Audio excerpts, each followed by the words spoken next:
Hello বন্ধুরা, welcome back to my channel. চলে এলাম আপনাদের সামনে আবার একটা নতুন রেসিপি নিয়ে। আজকে আমি আপনাদেরকে দেখাবো পটলের একটা রেসিপি। আপনারা পটলকে বিভিন্নভাবে রান্না করে খান, তো আমি আজকে যে পটল ভাপাটা দেখাবো সেটা অত্যন্ত সহজ পদ্ধতিতে এবং ঘরে বসে সব রকমভাবেই রান্না করতে পারবেন। তো চলুন ঝটপট দেরি না করে আপনাদের সঙ্গে শেয়ার করি রেসিপিটা। প্রথমে নিয়ে নিয়েছি আমি, দেখুন এখানে মাঝারি দাগের পটল, আর পটলগুলিকে খুব সুন্দরভাবে ছোবাটা ছাড়িয়ে নিয়েছি, নিয়ে একটু করে চিড়ে দিয়েছিলাম, দেখতেই পেলেন। এবার পটলগুলোকে ধুয়ে নিয়ে একটা কড়াইয়ের মধ্যে আমি ভেজে নেব। চলুন, তেল গরম করতে দিয়েছি। এবার পটলগুলোকে একটুখানি নুন হলুদ দিয়ে খুব ভালোভাবে ভেজে নেব। একদম নুনটা কম পরিমাণে দেব, যাতে করে পটল ভাপা রান্নার সময় আমি কিন্তু নুন আবারও একটু অ্যাড করব। তাই খেয়াল রাখতে হবে নুন যেন নুনে পোড়া না হয়ে যায়। যে কোনো সবজি নুনে পোড়া হয়ে গেলে খেতে একদম বাজে লাগে। তো যাই হোক, চলুন এবার দেখুন আমি সুন্দরভাবে পটলটাকে ফ্রাই করে নিচ্ছি। হালকা আছে একদম সুন্দরভাবে পটলটাকে ফ্রাই করে নেব। লালচে মতো দেখুন আমার পটলের এক পিষ্টে তৈরি হয়ে গেছে, আর এক পিষ্টে মোটামুটি ভাজা হয়ে গেলে পটলটাকে আমি নামিয়ে নেব। তো দেখুন একেবারে হালকা আছে সুন্দরভাবে পটলটাকে ভেজে নিচ্ছি। এক ফোঁটা জল কিন্তু আমি পটলের মধ্যে দিইনি, একদম ছাঁকা তেলেই পুরোটা ভেজে নিচ্ছি। মানে একদম ডোবা তেলে না, মোটামুটি তেলে একটুখানি দিয়ে তার মধ্যে পটলটা ভেজে নিচ্ছি। পটল জলে সেদ্ধ করে নিলে একদম বাজেভাবে হয়ে যাবে রান্নাটা। তো চলুন এবার দেখিয়ে দিই উপকরণগুলো।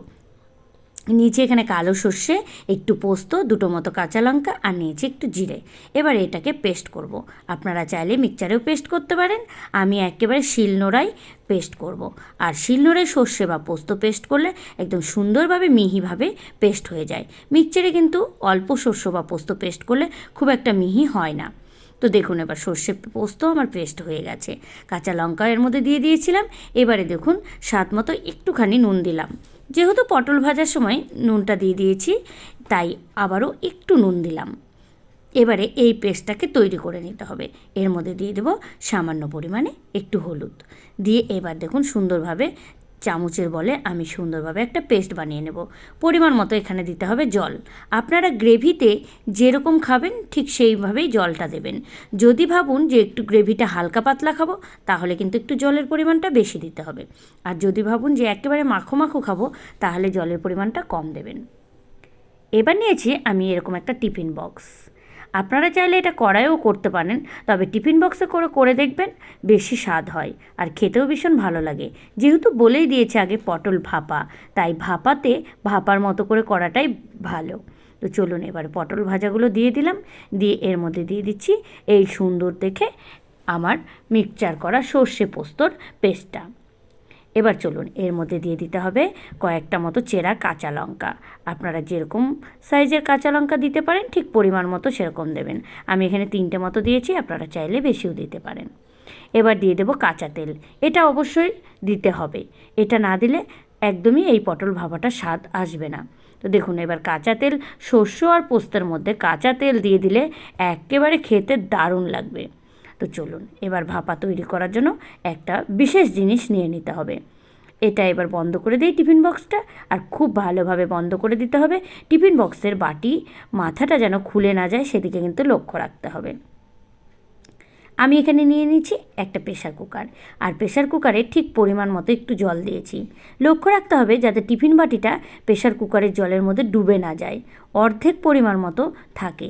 দেখুন অর্ধেকটা ডুবো ডুবো করে আমি প্রেশার কুকারের ঢাকনাটা লাগিয়ে দেব। এবার প্রেশার কুকারের ঢাকনা লাগিয়ে দেওয়ার পর চলুন একটুখানি সিটি ফেলে দেওয়া যাক। প্রেশার কুকারের ঢাকনা দেওয়ার পর আমাকে মোটামুটি 10 মিনিটের মতো রাখতে হবে। হালকা আঁচে প্রথমের দিকে একটু ভারী আঁচ দেবো, পরের দিকে হালকা আঁচ দেবো। চলুন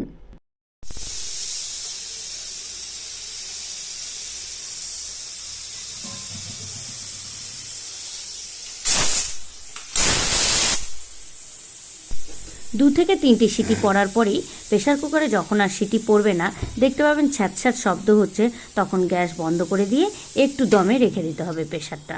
2 মিনিট পর চলুন খুলে আমি দেখিয়ে দিচ্ছি আপনাদের। আপনারা নিজেরাই দেখতে পাচ্ছেন প্রেশার কুকারে তৈরি করার পরে আমি ঢাকনাটা খুলে নিলাম টিফিন বক্সের। দেখুন কি সুন্দরভাবে তৈরি হয়ে গেছে পটল ভাপা, আর এটা দেখতে যতটাই সুন্দর, খেতে তার থেকে তিন গুণ সুন্দর। তো আপনারা বাড়িতে তাড়াতাড়ি ঝটপট ট্রাই করুন। আর গরম ভাতে এই যে পটল ভাপা থাকলে আর কোনো সবজির দরকারই পড়বে না। তো চলুন একবার অন্তত বাড়িতে বানিয়ে খেয়ে দেখুন, নেক্সট টাইম আবার খেতে ইচ্ছে করবে, আমি কথা দিচ্ছি। চলুন এইবারে আমি গরম ভাতের মধ্যে পটল ভাপা রেসিপিটা নিয়ে নেই। দারুণ হয়েছিল খেতে, আপনারাও তৈরি করে দেখুন। বারবার একই কথা বলছি কারণ সত্যিই খুব সুন্দর হয়েছিল। তো চলুন আজকের রেসিপিটা এই পর্যন্তই। দেখা হবে কালকে আবার একটা নতুন রেসিপি নিয়ে। আর হ্যাঁ, আপনারা কীরকম কী রেসিপি দেখতে চান অবশ্যই কমেন্ট বক্সে কমেন্ট করবেন, আমি চেষ্টা করব সেই রেসিপিটা দেখানোর।